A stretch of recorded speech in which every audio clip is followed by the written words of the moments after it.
thing is, we act like things haven't been planted throughout history for black folks when they've gotten stopped. Maybe he didn't have this at all. Maybe he didn't have this at all. We So don't that's the know. real question. Is like, hey, did he really have a BB gun on him? Was that really his? We have grown because of previous situations to have skepticism about, Mhm. just the validity of a report from one side. I will say excessiveness is if you're trained to shoot, if you have to go through classes, you have to pass, certain levels, be able to pull from the hip, do all, these targets. I think Mhm. that they need to be able to maybe train that there's other ways to incapacitate a person without killing them. Maybe it's their arm, maybe it's their leg, something to, especially if they're sitting in a vehicle and there's only but so much you can move. Yes, you can have something in your hand, and if someone says gun, and I've heard of these situations where yes, the police officer is afraid, but also the person being pulled over. When I'm pulled over, I'm scared.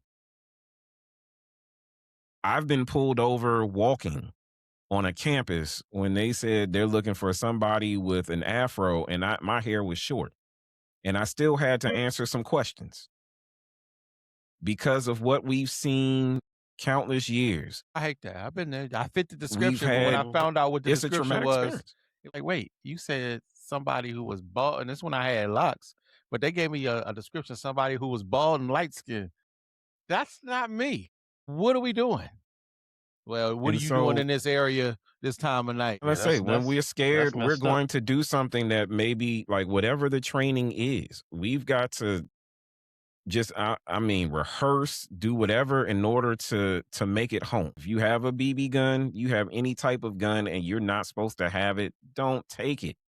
If you got to take it with you, have it separated. But I mean, the You're talk not supposed to again, have it outside the house, period, though. That's the thing.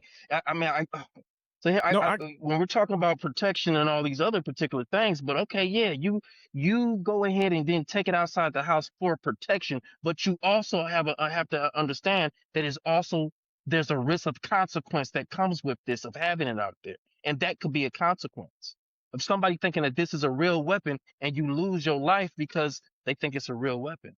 Not about it being excessive or anything like that, but just that you can lose your life because people think that this is a real weapon.